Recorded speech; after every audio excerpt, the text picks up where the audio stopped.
우리 계속해서 예배를 위해서 기도했으면 좋겠습니다. 하나님만 영광 받으시는 예배, 하나님이 주인공이 되시는 예배가 되기 위해서 함께 기도합시다. 하나님, 이 예배의 주인이 되어 주십시오. 하나님의 영광만 드러나는 예배 되게 하여 주시고, 우리의 마음이 그렇게 하나님을 향한 온전한 마음, 영과 진리로 주님을 예배할 수 있는 예배자가 되게 해달라고, 주님을 온전히 찬양하고 기뻐하며 살아계신 하나님의 임재를 경험하는 복된 예배 되게 해달라고 우리 같이 다시 한번 기도하는 시간 갖겠습니다. 같이 기도할게요. 하나님 아버지 감사합니다. 하나님, 이 시간 이 자리의 주인이 하나님이시오니 하나님의 영광만 드러나게 하여 주시옵소서. 하나님의 이름만 높이길 원합니다. 하나님의 영광만 드러나길 원합니다. 성령님, 이 시간 주인 되어 주시고, 성령님 우리를 충만한 임재로 함께 하여 주셔서 하나님을 바라보게 하여 주시고, 하나님의 그 영광의 임재를 살아계심을 경험하는 하나님 복된 살아있는 예배 될 수 있도록 하나님 축복하여 주시옵소서. 하나님, 우리의 마음을 준비시켜 주십시오. 악한 마귀의 모든 권세들을 끊어주시고 거짓과 원수를 돌이켜 주셔서 모든 내 마음의 은밀한 죄악들이 정결하게 주의 보혈을 의지할 때 깨끗게 되고 정한 마음이 되기를 간절히 소원합니다. 하나님, 이 자리를 축복하시고 하나님의 영광을 보게 하여 주시옵소서. 하나님 다스려 주시옵소서. 살아계신 하나님 감사합니다. 이 오늘 수요일을 허락해 주시고 하나님을 예배하는 특권을 허락해 주셨사오니 주님, 당신의 영광만 보게 하여 주시옵소서. 살아계신 하나님이 주인공이 되게 하시고 또 하나님의 영광과 그 살아계심을 경험하는 복된 예배의 자리 될 수 있도록 인도하여 주옵소서. 우리의 마음을 돌이킵니다. 주의 보혈로 우리를 덮으시고 정결케 하셔서 하나님의 말씀을 들을 수 있는 마음의 준비와 영의 상태로 우리를 준비시켜 주시옵소서. 하나님께 모든 영광을 올려드립니다. 이 모든 말씀 살아계신 예수님의 이름으로 기도드립니다. 아멘. 네, 오늘 말씀은요, 느헤미야서 1장입니다. 4절부터 11절인데요. 길지 않으니까 한 절 한 절 교독하도록 하겠습니다. 먼저 읽겠습니다. 내가 이 말을 듣고 앉아서 울고 수일 동안 슬퍼하며 하늘의 하나님 앞에 금식하며 기도하여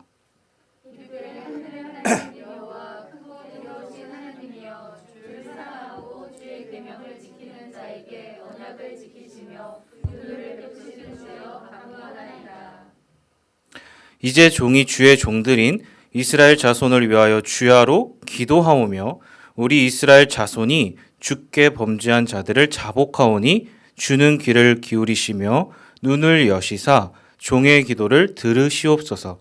나와 내 아버지의 집이 범죄하여 주를 향하여 크게 악을 행하여 주께서 주의 종 모세에게 명령하신 계명과 율례와 규례를 지키지 아니하였나이다.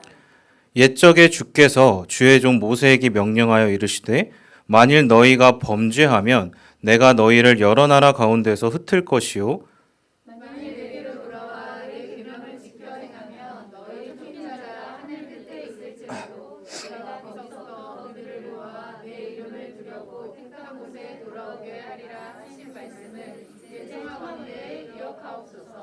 이들은 주께서 일찍이 큰 권능과 강한 손으로 구속하신 주의 종들이여 주의 백성이니이다. 구하오니 귀를 기울이사 종의 기도와 주의 이름을 경외하기를 기뻐하는 종들의 기도를 들으시고 오늘 종이 형통하여 이 사람 앞에서 은혜를 입게 하옵소서 하였나니 그때 내가 왕의 술 관원이 되었느니라. 아멘. 사랑하는 여러분 반갑습니다. 네, 반갑습니다. 오늘은 느헤미야서를 살펴보고자 하는데요. 먼저 화면이 나올 것입니다. 혹시 이반 데니소비치 수용소의 하루라는 책을 아세요? 보신 분들도 있을 거예요. 러시아의 작가 알렉산드르 솔제니치라는 사람이 쓴 작품입니다. 러시아의 공산주의를 반대하고 이제 자유를 외쳤던 작가죠. 이제 그가 이런 말을 남겼습니다. 한마디에 진리가 전 세계를 능가한다. 만약 내가 이 격언에서 몇 개의 말을 바꿀 수 있다면 나는 진리를 가진 한 사람이 전 세계에 영향을 미친다고 말하고 싶다. 자, 이게 무슨 말일까요? 한마디의 진리가 전 세계를 능가한대요. 그가 가진 믿음을 보여주고 있는 표현입니다. 진리를 가진 한 사람이 말씀을 가진 한 사람과 그 하나님의 비전을 갖고 있는 그 사람을 통해서 세계가 움직여진다는 것이죠. 사랑하는 여러분, 이 사실 믿으시죠? 아멘. 하나님이 그분의 역사를 일으키실 때는 언제나 준비된 한 사람이 있었습니다. 그리고 그 사람의 기도가 있었죠. 하나님의 사람, 그 한 사람의 기도가 바로 새로운 시대의 사인이자 징표였다는 거예요. 새로운 회복의 출발점입니다. 그래서 하나님은 오늘도 그러한 한 사람을 찾고 계시다는 것이죠. 먼저는 시작하는 가운데 진심으로 저와 여러분이 진리를 붙잡고 온 세상 가운데 그 빛을 증거하고 선포하시는 모두 되시길 축복합니다. 아멘. 이제 그러한 그 롤모델이 오늘 본문에 등장하고 있습니다. 자, 그게 누굴까요? 네, 느헤미야죠. 당시 느헤미야의 시대가 어떤 시대인지 아시죠? 캄캄한 어둠이 짙게 내린 시대입니다. 지난날의 모든 영광을 잃어버렸어요. 성전이 파괴되었습니다. 열방의 수치를 당했고 조롱과 모욕을 당하고 있었다는 거예요. 모든 희망이 사라졌잖아요. 멸망의 시대 포로기가 바로 느헤미야가 살던 시대였다는 거예요. 자, 여러분, 이러한 모습이 오늘날 우리에게도 있습니다. 교회의 모습이 그렇지 않아요? 저와 여러분 크리스찬들이 이 교회가 세상의 수치와 조롱을 당하고 있어요. 모욕을 당하고 있습니다. 지난날에 한국 교회가 부흥했을 때 그 모든 영광이 사라진 것 같습니다. 저와 여러분 앞에 놓여진 상황은 쉽지 않잖아요. 교회 얘기하면 어때요? 불편하고 교회에 잘 가지 않고 무언가 모르게 자꾸만 숨게 되는 그런 모습들이 저와 여러분에게 있다는 거죠. 또 한 치 앞도 알 수 없었던 전염병이 지나가고 있어요. 그리고 회복을 기대하고 있습니다. 자, 그런데 어떻습니까? 네, 지금도 보이시는데 마스크를 끼고 있죠. 왜 끼고 있을까요? 두렵고 무섭고 긴장되니까. 저만 그런가요? 아니죠. 낙심과 염려의 시대, 그리고 두려움과 긴장의 시대를 우리가 지금 겪고 있다는 것입니다. 오늘이나 쉽지 않은 어쩌면 모습만 다른 영적인 과도기가 지금의 모습이라는 것이죠. 그렇기 때문에 이 오늘의 말씀이, 자, 그래서 중요합니다. 오늘의 말씀이 저와 여러분에게 주시는 분명한 하나님의 은혜가 있다는 거예요. 자, 그게 뭘까요? 한번 살펴보겠습니다. 먼저는 1절 다 같이 읽어보겠습니다. 시작.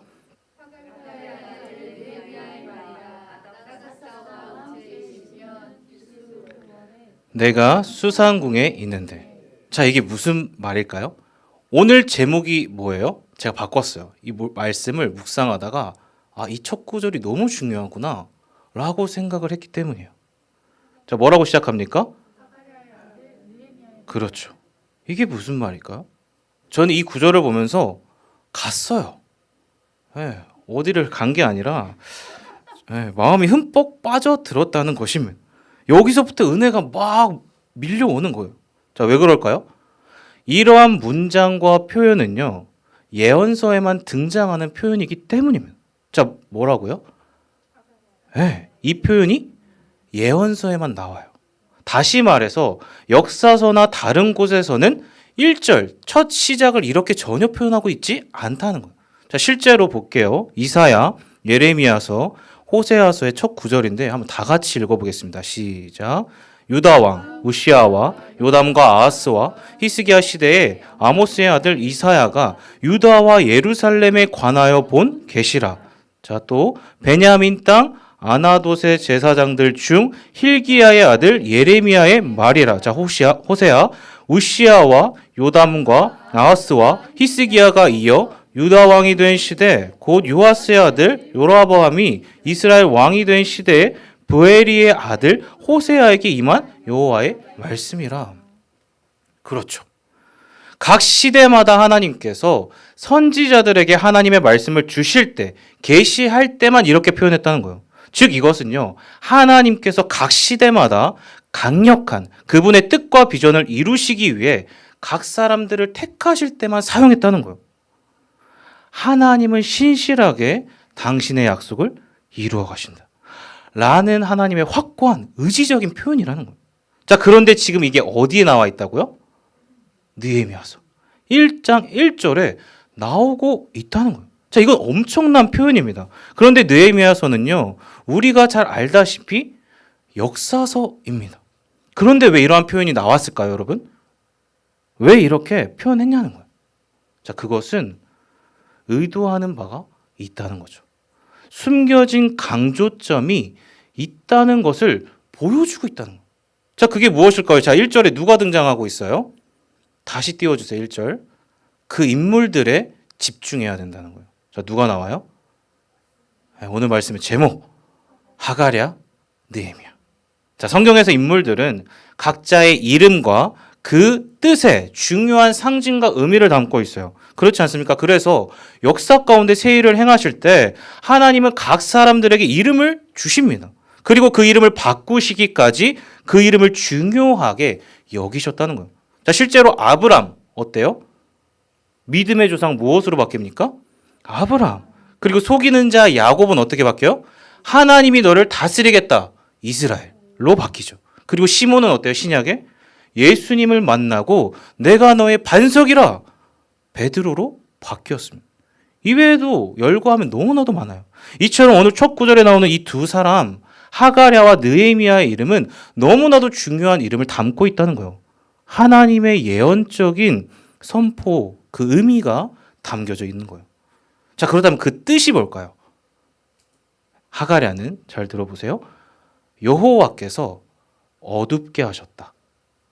그리고 느헤미야는 여호와께서 위로하셨다 라는 뜻이에요. 자, 그러니까 무슨 말일까요? 어둠과 빛이 공존한다는 것입니다. 암흑과 같고 미래가 없어 보이는 칠흑 가운데서도 하나님은요, 동시에 한 줄기 빛을 준비하고 계셨다는 거예요. 어둡던 사사시대 가운데서도 한 줄기 등불이 된 그 인물들을 우리가 아시잖아요. 누구죠? 사무엘과 다윗처럼 하나님의 위로가 여기에서도 등장하고 있다는 거예요. 자, 여러분 얼마나 감사합니까? 바로 이 구절은요, 어두운 시대 가운데 선포되는 하나님의 위로와 긍휼의 메시지라는 거예요. 여호와께서 어둡게 하셨어도 동시에 그분은요, 위로와 소망을 주시는, 빛나는 영광을 허락하시는 분이라는 것을 드러내고 있다는 것입니다. 자, 또 보세요, 화면. 이게 뭘까요? 작년 9월에 기사가 났어요. 혹시 보신 분 있으세요? 성수동의 한 교회가 무엇으로 바뀌었습니까? 그렇습니다. 클럽, 펍이 되었어요. 또 이게 우리나라만 이렇습니까? 우리가 많이 들었죠. 우리의 신앙의 발원지가 어디예요? 청교도 미국. 그리고 그 청교도의 근원지가 어디예요? 흘러가면 그렇죠. 영국과 종교개혁지 유럽입니다. 그런데 지금 그곳을 가보세요. 다 어떻게 변했을까요? 바뀌었어, 다. 이쁘장하게 앤티크한 교회의 장식과 건물 안에 인테리어만 바뀌어가지고 바가 되었어요. 이미 옛날부터 유럽과 영국과 미국이 그렇게 되어가고 있었다는 거예요. 정상적으로 예배를 드리는 장소가 찾을 수가 없어요. 그런데 지금 그렇게 목숨을 걸고 시대적 격변기 속에서 구교와 신교가 싸웠어요. 전쟁을 막 했습니다. 그 역사 속에서 기억하시죠? 웨스트민스터, 벨직, 하이델베르그, 도르트 신경, 그 소요리 문답, 신앙 고백서를 굵직하게 쏟아낸 그 발원지들이 다 어떻게 되었습니까? 무너졌다는 거예요. 처참히 몰락해 가고 있다는 것입니다. 그들이 목숨을 걸고 배를 타고 넘어온 우리 땅은 어때요? 아펜젤러와 언더우드 선교사를 아시잖아요. 그들이 눈물을 뿌리며 복음의 씨앗을 뿌린 우리 한국이 지금 어떻게 되고 있냐는 거예요.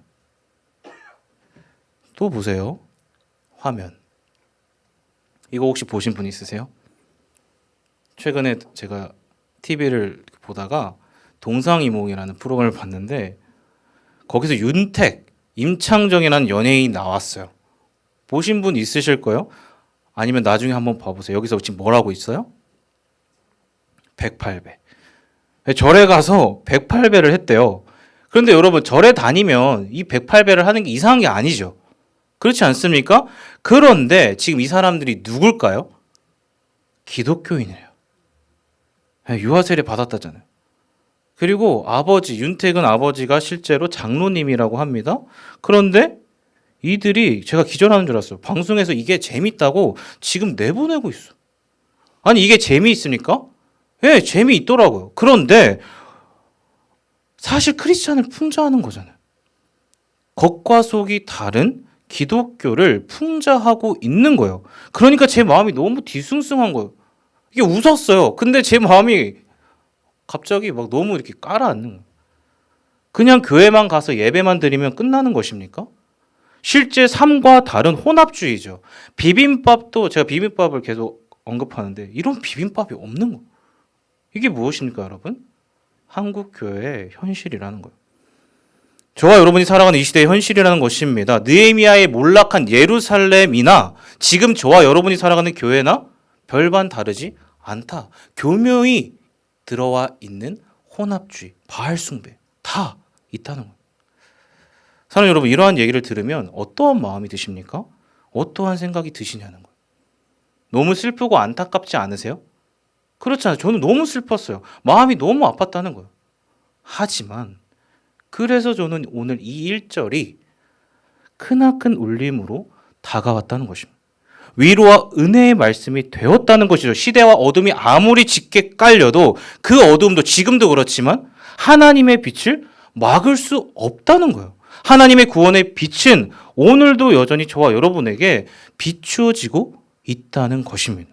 먼저는 이 하나님의 위로가 오늘 이 자리에 계신 저와 여러분에게 함께 하시는 줄 믿습니다. 우리가 이걸 먼저 기억해야 한다는 것입니다. 붙잡아야 된다는 것이죠.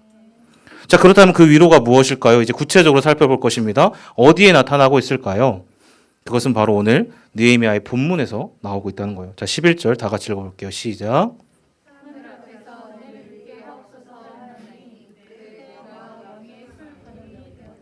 아멘. 자, 느헤미야의 직책이 뭐죠? 술 맡은 관원이었습니다. 이것은 얼핏 보면 단순한 것처럼 보이지만 단순한 게 아니었어요. 기껏 어느 주방장이나 식탁의 심부름을 맡은 사람이 아니었다는 것입니다. 이것은 그 이상의 의미가 담겨 있어요. 정치적으로 매우 유력한 높은 지위와 영향력을 가졌다는 의미를 담고 있는 거죠. 자, 왜 그렇습니까?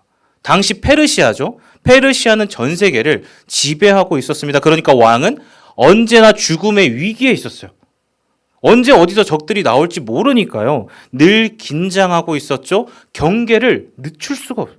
그 중에서도 뭘 가장 조심했을까요? 먹는 거. 음식을 조심했다는 거. 누가 독살할지 모르니까 그걸 가장 먼저 맛보는 사람이 누구였을까요? 그렇죠. 술 맡은 관원입니다. 고대에는 식수가 더러웠대요. 그래서 포도주 이거를 물처럼 마셨대요. 그래서 왕 곁에는 늘 이렇게 시중드는 사람이 존재했습니다. 즉, 이 직책은 아무한테나 그냥 맡기는 그러한 지위가 아니었다는. 왕의 목숨이 달려 있으니까 그만큼 왕의 가장 큰 총애를 받고 있었다. 신임을 한꺼번에 받았던 사람이라는 거예요.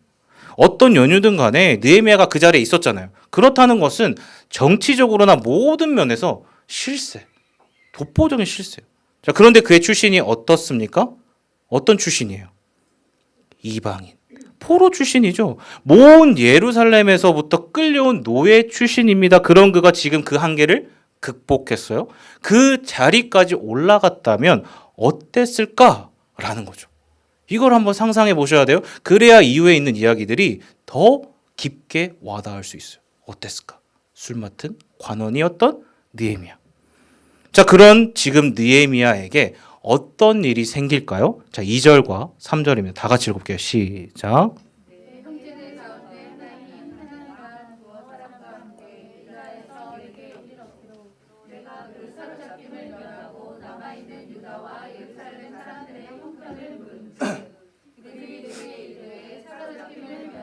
남아있는 자들이 그 지방 거기에서 큰 환난을 당하고 능욕을 받으며 예루살렘 형은 허물어지고 성문들은 불탔다 하는지라. 아멘.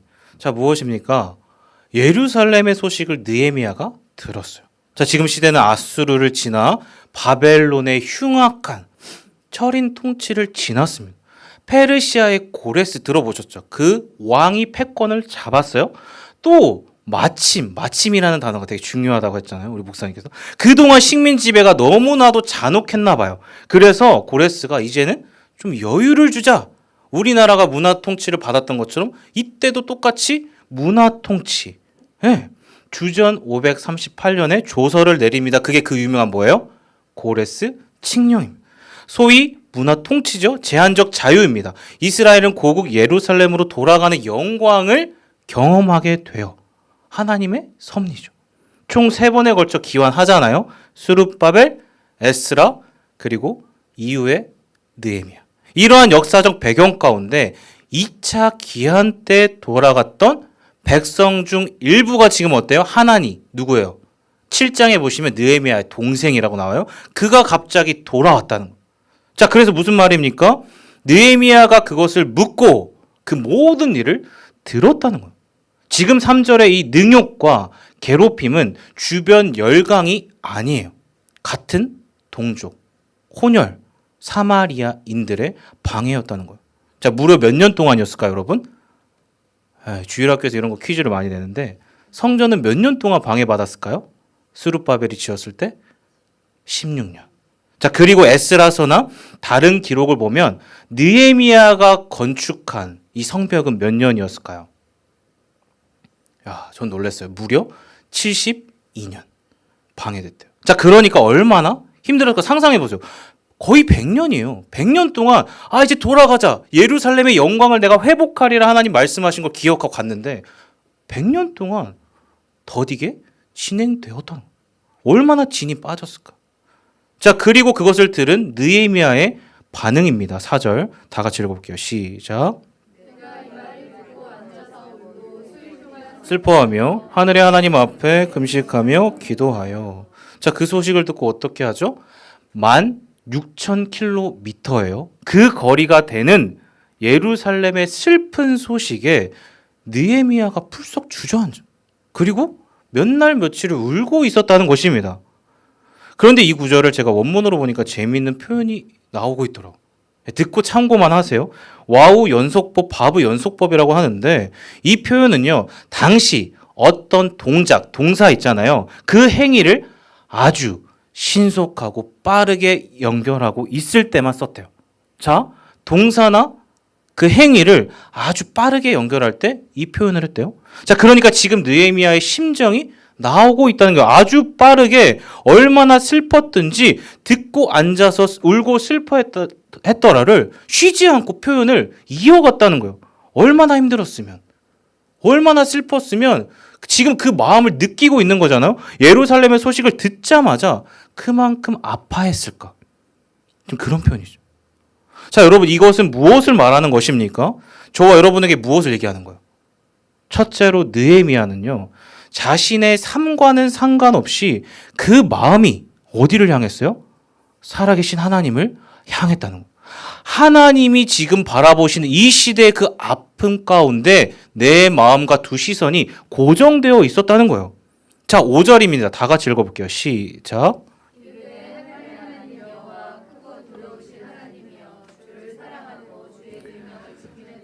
언약을 지키시며 긍휼을 베푸시는 주여 간구하나이다. 자, 지금 느헤미야의 눈이 어디를 향했다고요?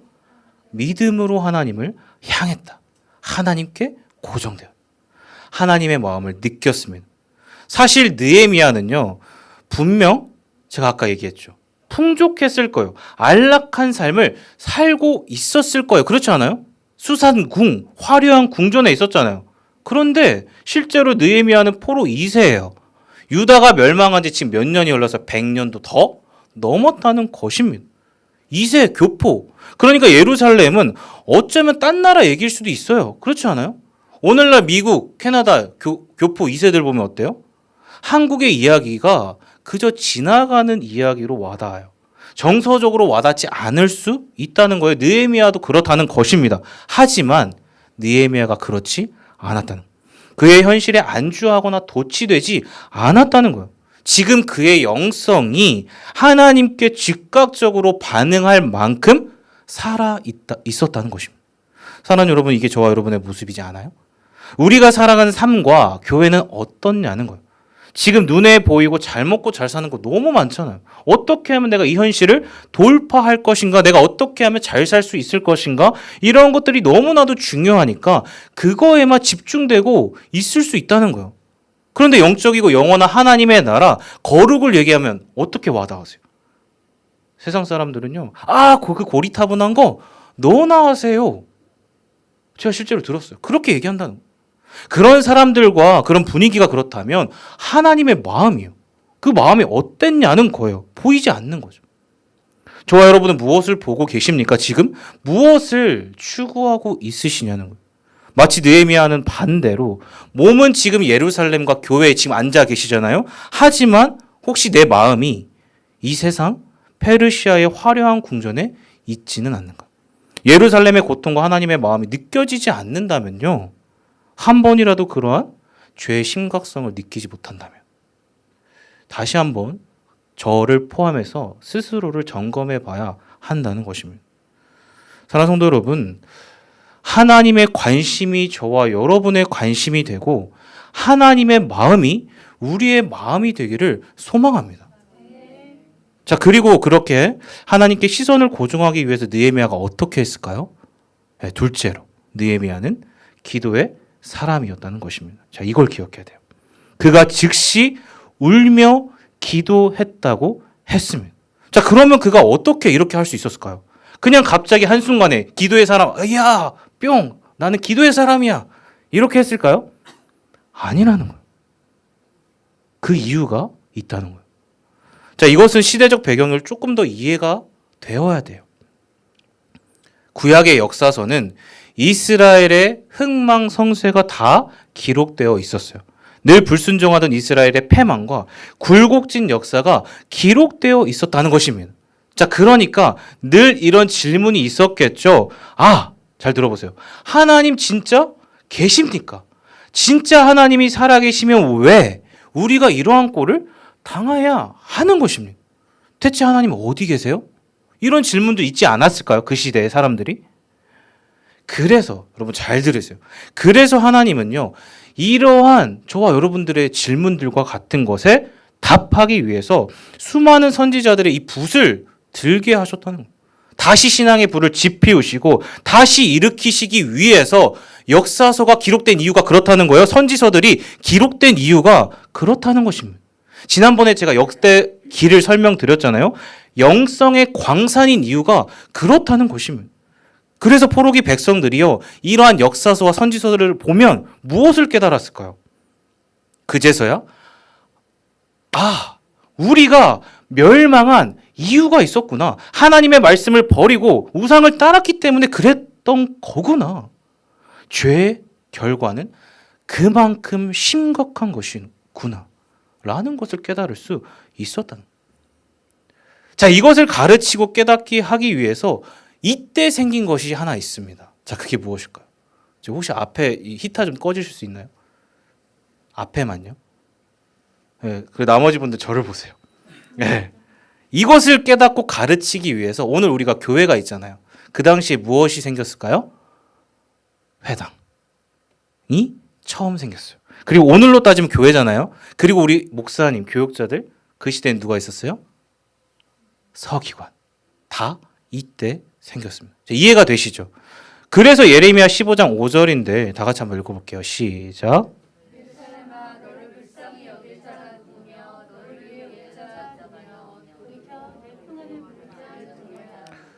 이 내용을 예레미야서잖아요. 선지서잖아요. 느헤미야가 봤다는 거예요. 회당의 말씀과 선지자들의 교훈과 고백, 선포들을 봤다는 것입니다. 그리고 또 중요한 게 있어요. 또 뭘 봤을까요, 여러분? 선지서들 중에 뭘 봤을까요, 여러분? 느헤미야와 같은 똑같은 상황에 있었던 인물이 있었죠. 누구예요? 지금 요셉 전도사님이 MK 사역에서 다니엘서를 주제로 잡고 있는데 다니엘서를 봤다는 거예요. 느헤미야가 바로 다니엘서를 읽던 포로기 1차 청중이에요. 독자예요. 원독자라고 하죠. 그러니까 자신과 똑같이 포로였죠. 이방인 출신이었던 다니엘이 기억나시잖아요. 전에 하던 대로 왕의 조서에 도장이 찍힌 것을 알고도 무엇을 했습니까? 하루에 3번씩 기도했다는 거예요. 그것을 봤다는 거죠. 믿음의 선조였던 다니엘도요. 시대와 타협하지 않고 오직 하나님 중심 사상, 눈을 들어 하나님을 바라봤다. 이것을 지금 누가 봤습니까? 느헤미야가 보고 들었다는 것입니다. 그러니까 그대로 보고 배웠다는 거예요. 사랑하는 성도 여러분, 그러니까 저와 여러분이 이것을 통해 무엇을 알 수 있어요? 다음 세대 교육. 저기 종호가 앉아있는데 다음 세대 교육이 너무 중요해요.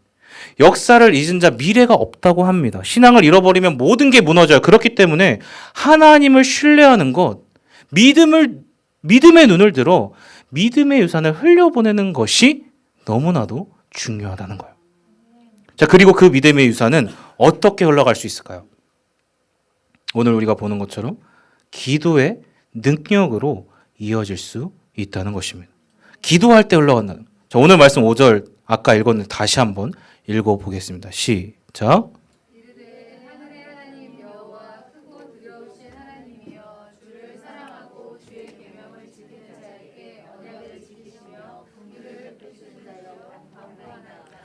자, 느헤미야가 어떻게 했다고요? 기도로 흘려보냈다. 역사의 위기 가운데 어둠 속에서 느헤미야는요, 결코 문제를 간과하지 않습니다. 하나님의 마음으로 가장 큰 문제 앞에서 가장 먼저 믿음으로 기도했다는 것입니다. 자, 그런데 어떻게 기도했어요? 이 부분에서 기도의 핵심이 나와요. 바로 기도의 대상이신 하나님을 알고 선포했다는 것입니다. 정확하게 하늘의 하나님, 크고 두려우신 하나님, 주는 언약을 지키시고 긍휼을 베푸시는 분이십니다. 그리고 8절과 9절에서는 이렇게 표현하고 있어요. 자, 다 같이 한번 읽어볼게요. 시작.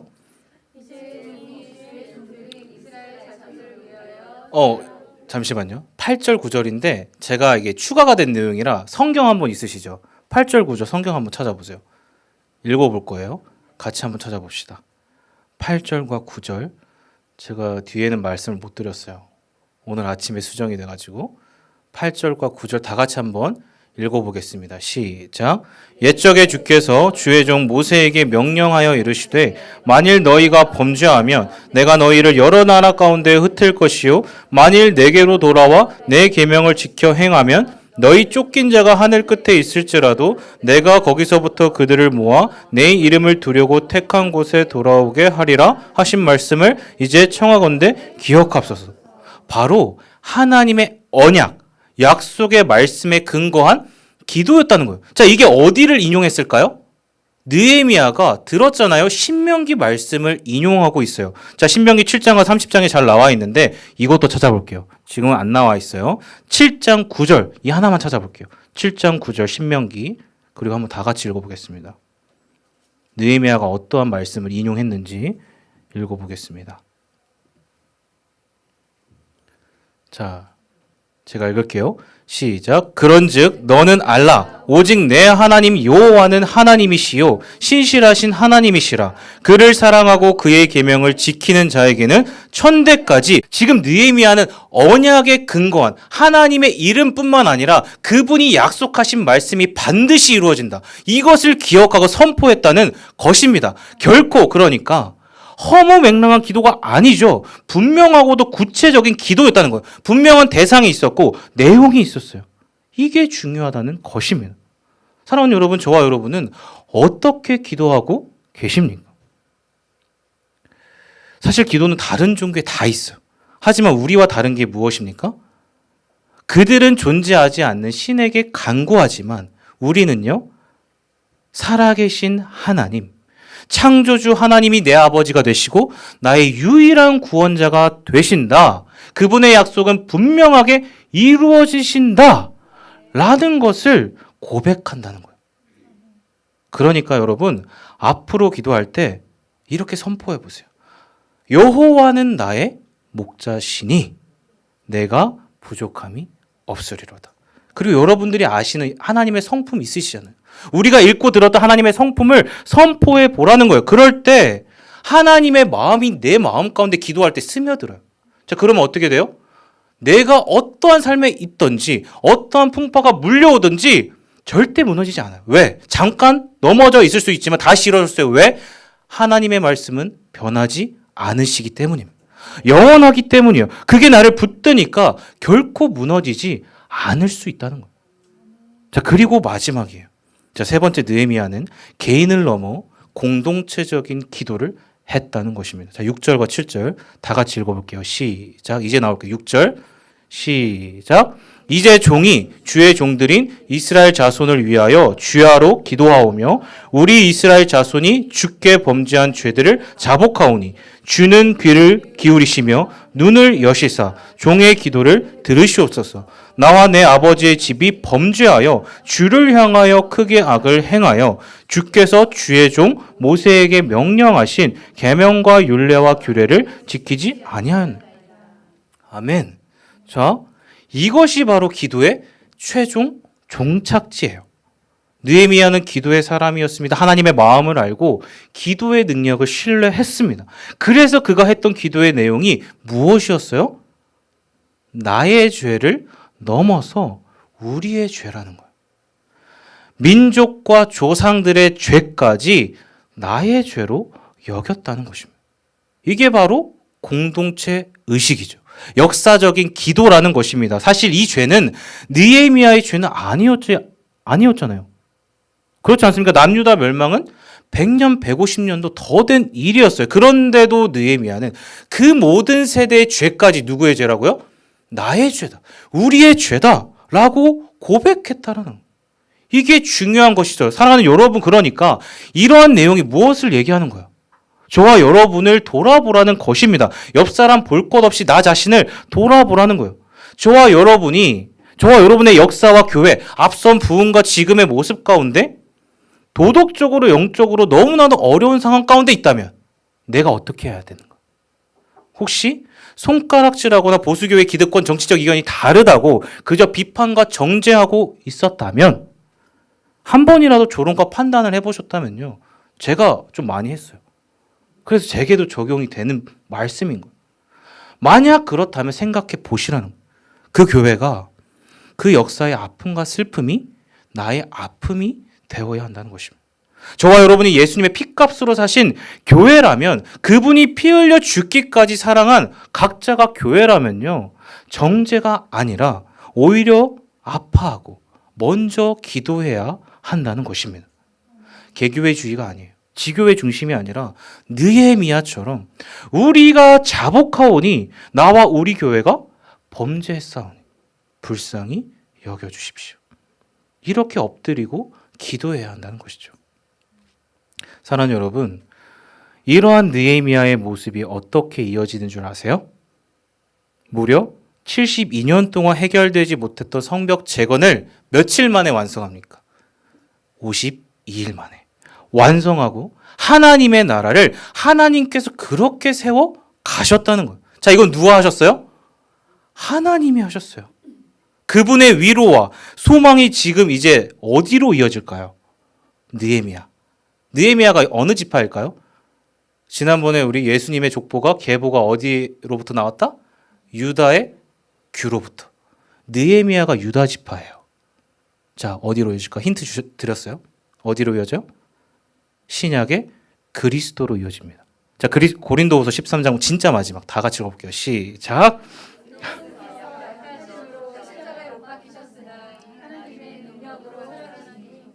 우리도 그 안에서 약하나 너희에게 대하여 하나님의 능력으로 그와 함께 살리라. 너희는 믿음 안에 있는가? 너희 자신을 시험하고 너희 자신을 확증하라. 예수 그리스도께서 너희 안에 계신 줄을 너희가 스스로 알지 못하느냐? 그렇지 않으면 너희는 버림받은 자니라. 아멘. 겉으로 보기에 무력하고 어두워 보였지만, 당장 결과가 보이지 않아 보였지만, 하나님의 약속을 의지했던 그 모습이요, 어디로 이어집니까? 느헤미야에서 그 위로가 그리스도의 십자가로 이어졌다는 것입니다. 자, 실제로 그리스도의 모습이 어땠어요? 하나님의 보좌 앞에서 우리를 위해 끊임없이 중보하십니다. 지금 저와 여러분 가운데 기도하고 계시죠? 성령의 말할 수 없는 탄식으로 우리 마음 가운데 계속해서 기도하고 계신다는 것이죠. 그게 중보자잖아요. 하나님의 위로가 중보자 그리스도로 완전히 성취된 것입니다. 그게 십자가의 길이잖아요. 가장 좁고 협착한 길이었지만 가장 낮고 낮은 자로 오셔서 모든 사람들에게 처참히 밟혀버릴 만큼 무기력하게 죽으신 분이, 하지만 그게 허무한 죽음이 결코 아니라는, 실패가 아니라는 것이죠. 왜 그렇습니까? 가장 칠흑같이 어둠 가운데 3일이었지만 그 시간 동안 그분은 가장 처절한 절망과 슬픔을, 좌절과 고통이라는 것을, 그 심판을 당하셨어요. 그게 끝이라면 지금 바울이 고백하잖아요. 우리가 믿는 믿음은 헛거예요. 아무런 의미가 없겠죠. 하지만 가장 낮은 자로 오신 분이 어떻게 되셨습니까? 모든 사망 권세를 이기시고 부활의 첫 열매가 되셨다는 것입니다. 사랑하는 여러분, 이 사실 믿으십니까? 진짜 믿으시냐는 거예요. 저와 여러분이 그렇게 죽어야 되는데, 처참히 짓밟힐 만큼 죽어야 하는데, 나 같은 죄인을 살리신 그분이, 그분의 십자가 사랑 때문에 지금 저와 여러분이 이 자리에 앉아 있을 수 있다는 것이죠.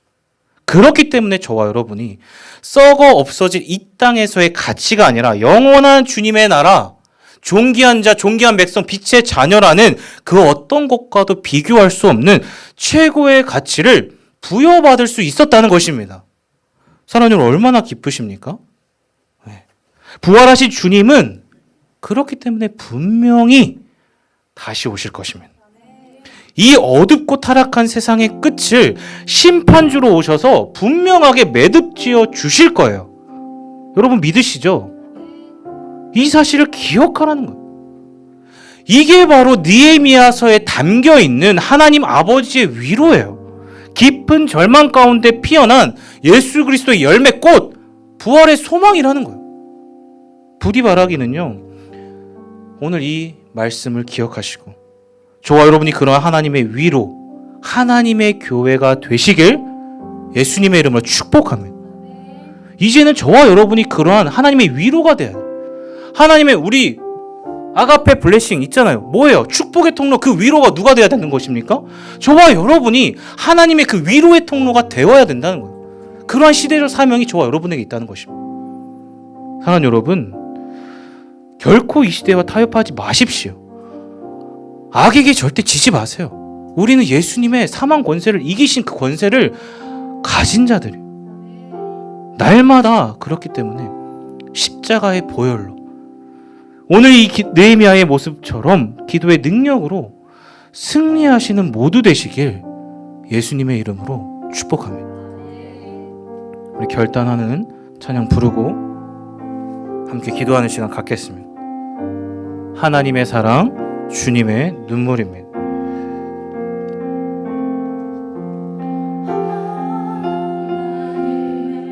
사랑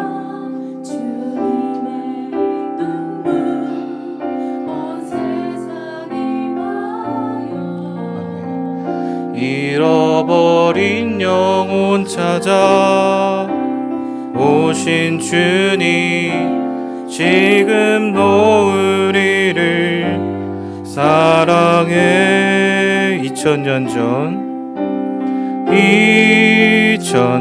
전 하늘 보좌 버리고 오신 주, 하나님 어린 양 되사 생명 주며 이를 증거하라. 믿음으로 선포합시다. 나는 믿네, 거저받은 귀한 사랑, 그 누가 되시나리요. 나의 생명 다할 때까지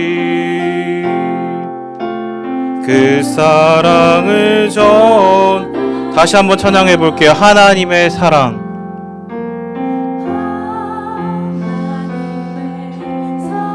여러분 이 찬양의 가사를 묵상해 보시면서 고백했으면 좋겠습니다. 세상 위마여 잃어버린 영혼 찾아, 어린 영혼 찾아 오신 주님, 지금도 우리를 사랑해. 2000년 전 2000년 전 하늘 보좌 버리고 이 땅에 오신 주 하나님 어린 양 되사 생명 주며 이를 증거하라. 아멘. 나는 믿네 거저받은 귀한 사랑 그 누가 대신하리요 나의 생명 다할 때까지 그 사랑을 전하리라. 아멘. 여러분, 오늘 말씀을 들으시면서 그리고 이 찬양을 고백하면서 어떠한 마음이 드십니까? 여러분, 말씀을 들으면요 다른 것보다 하나님의 마음을 느끼셔야 합니다. 하나님께서 지금 이 시대와 이 자리에 앉은 저와 여러분에게 어떠한 마음을 갖고 계시는가, 그것을 느껴야 한다는 것. 지금 이 자리에 살아계신 성령께서 분명히 함께 계시다면 각자에게 주시는 마음과 말씀이 분명히 있으시다는 것. 만약 저와 여러분이 살아가는 이 현실과 삶이요 느헤미야의 시대처럼 너무나도 어둡고 힘들고 아프고 슬프다면, 그러한 과도기를 겪고 계시는 분들 있으시다면 꼭 기억하세요. 깊은 어둠 가운데서도 하나님은요 찬란한 아침의 영광을 준비하신다는 것입니다. 깊은 절망 가운데서도 하나님은 깊은 위로와 소망을 주신다는 것. 사랑하는 여러분, 그 말씀을 의지하며 그리고 이 찬양을 기억하면서 기도합시다. 하나님, 오늘 이 시간 이 살아계신 하나님의 위로와 십자가에서 베푸신 그 십자가의 은혜, 구원의 은총을 기억하길 원합니다. 그것이 바로 다른 사람이 아니라 바로 나를 향한 하나님의 위로, 구원의 소망, 빛이었음을 기억하게 하시고 결코 주저하거나 머물러 있거나 낙심하지 않게 하여 주시옵소서. 좌절하지 않게 하여 주시옵소서. 악에게 무너지지 않게 하여 주십시오. 다시 한번 십자가의 은혜로 날마다 승리하는 저와 이 시간에 있는 모든 사람들 될 수 있도록 주님 인도하여 주시옵소서. 이 시간 다시 한번 하나님의 그 깊은 위로와 마음을 내가 느끼길 원한다고, 그러한 마음을 내가 마음 가운데 새기길 원한다고 주여 한번 부르고 다 같이 기도하는 시간 갖겠습니다. 주여, 하나님 아버지 감사합니다. 오늘 하나님의 그 깊은 위로와 소망이 우리를 향하고 있었다는 그 사실을 기억하게 하시니 감사합니다. 하나님, 이 시대가 제가 너무나도 힘들고 어려운 시절을 보내고 있습니다. 여전히 앞이 보이지 않고 깜깜한 어둠 가운데 칠흑 같은 터널을 지나고 있을 때 하나님, 그럼에도 불구하고 동시에 빛을 준비하고 계시고 찬란한 아침의 새벽의 이슬 같은 것들을 빛으로 우리를 명하여 주셔서 우리를 준비하고 계시는 그 하나님의 놀라운 섭리와 경륜과 구원의 은총이 바로 저희를 향하고 있었음을, 하나님 나를 향하고 있었음을 다시 한번 기억할 수 있도록 하나님 축복하여 주시옵소서. 다시 한번 그 십자가의 은혜를 기억하기 원합니다. 하나님 좌절하지 않게 하여 주시고 하나님 일어서게 하여 주시고 하나님 악에게 지지 않도록 인도하여 주십시오. 하나님, 나의 정체성이, 그리스도인이라는 정체성이 바로 그러한 빛의 자녀라는 사실을, 하나님의 형상으로 존귀한 자녀로 하나님 지어진 자임을 하나님 기억하길 원합니다. 하나님, 저희를 불쌍히 여겨 주시옵소서. 하나님, 우리를 다스려 주시옵소서. 하나님, 우리에게 힘을 주시옵소서. 하나님, 제가 연약합니다. 하나님, 여전히 무너져 있습니다. 하나님, 그렇기 때문에 긍휼이 필요합니다. 하나님, 은혜가 필요합니다. 하나님, 우리를 다스려 주시옵소서. 하나님, 우리를 불쌍히 여겨 주시옵소서. 하나님, 저를 불쌍히 여겨 주시옵소서. 하나님, 당신의 은혜가 필요합니다. 하나님, 은혜가 필요합니다. 하나님, 다스려 주시옵소서. 하나님, 불쌍히 여겨 주시옵소서. 하나님, 다스려 주시옵소서. 하나님, 다스려 주시옵소서.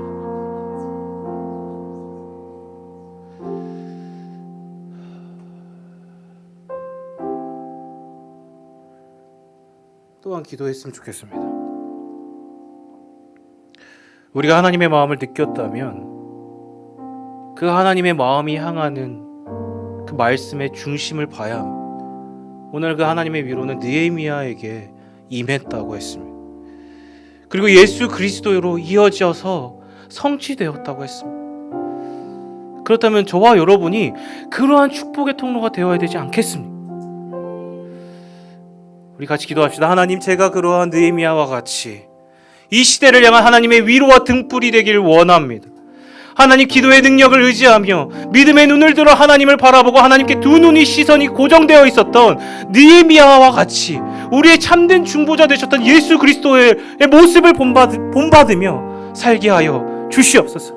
하나님의 위로, 소망, 그 축복의 통로가 제가 되게 하여 주셔서 하나님 기도의 능력을 붙들게 하시고 하나님의 분명한 그 성품과 하나님의 언약에 근거한 약속의 말씀을 의지하는 자 되게 하여 주시옵소서. 하나님 결코 무너지지 않게 하시고 하나님의 영원한 말씀을 의지하는 자, 위로하는 한 사람, 하나님이 찾으시는 그 비전의 한 사람이 될 수 있도록 우리를 축복하여 주옵소서. 우리 다시 한번 믿음의 그 위로의 통로가 되길 원한다고, 느헤미야와 같이 하나님의 사람, 비전의 사람이 되길 원한다고 우리 다 같이 다시 한번 기도하겠습니다.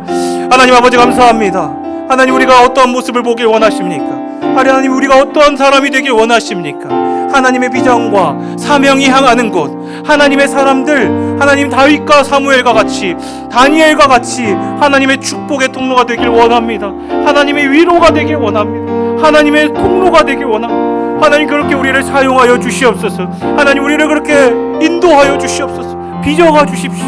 우리가 연약합니다. 그러나 하나님의 말씀을 들었습니다. 하나님, 느헤미야의 모습을 보았습니다. 그렇다면 제가 그러한 사람이 되길 원합니다. 공동체의 기도를 나의 죄로 여기며 하나님, 우리가 자복하오니 내가 주님께 돌이키오니 라고 고백할 수 있는 믿음의 사람들 다 될 수 있도록 하나님 인도하여 주시옵소서. 하나님 인도하여 주시옵소서. 그렇게 우리를 불쌍히 여겨주시고 인도하여 주시옵소서. 하나님, 우리를 다스려 주시옵소서. 하나님, 우리의 모습을 다스려 주시옵소서. 우리의 생각을 다스려 주시옵소서. 하나님, 우리를 그렇게 빚어 주시옵소서. 하나님, 우리를 다스려 주시옵소서.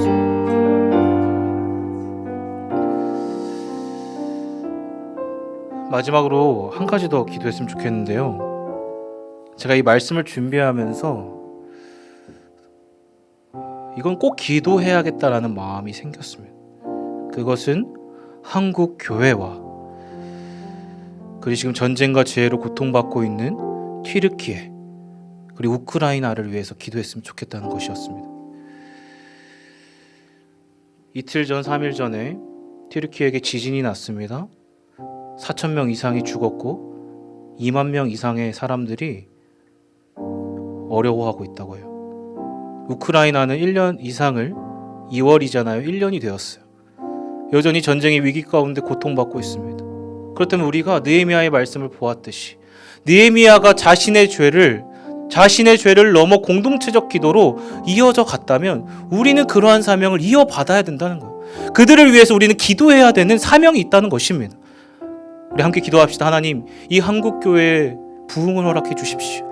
진정한 회개, 진정한 돌이킴이 있게 하여 주시고 전쟁과 기아로 고통받고 있는 튀르키예와 하나님 그리고 우크라이나 땅에 하나님의 공의와 사랑이, 복음의 그 샬롬이 임할 수 있도록 축복하여 주시옵소서. 하나님의 긍휼로 덮어주시고 하나님의 사랑으로 그들을 회복시켜 주시옵소서. 진리가 너희를 자유케 한다 하셨사오니 그 땅에 자유가 임하도록 하나님 함께하여 주시옵소서. 우리 마지막으로 한국교회와 튀르키예와 우크라이나 땅을 위해서 다 같이 기도하는 시간 갖겠습니다. 기도할게요.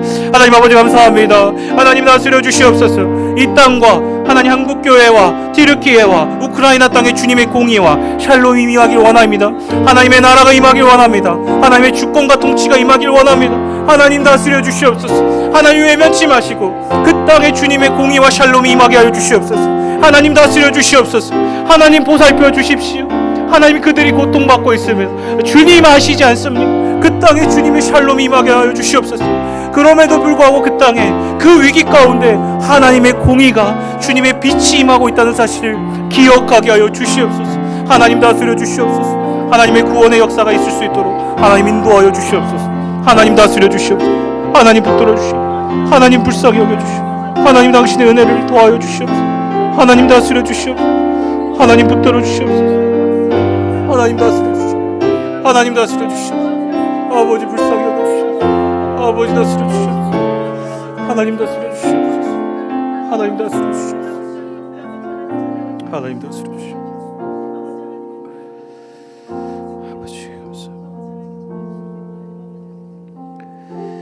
살아계신 하나님 감사합니다.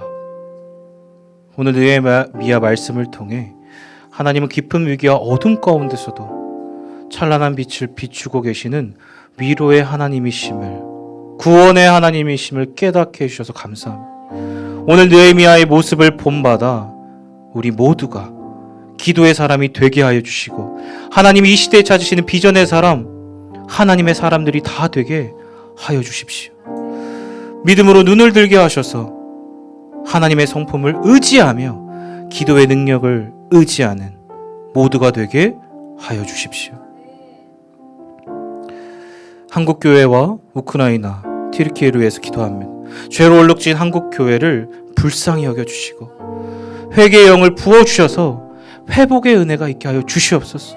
전쟁과 죄로 고통받는 우크라이나와 튀르키예에 분명 하나님의 복음과 공의와 사랑이 흘러가게 하시고 회복의 은혜가 있게 하여 주시옵소서. 주님, 우리가 그것을 소망합니다.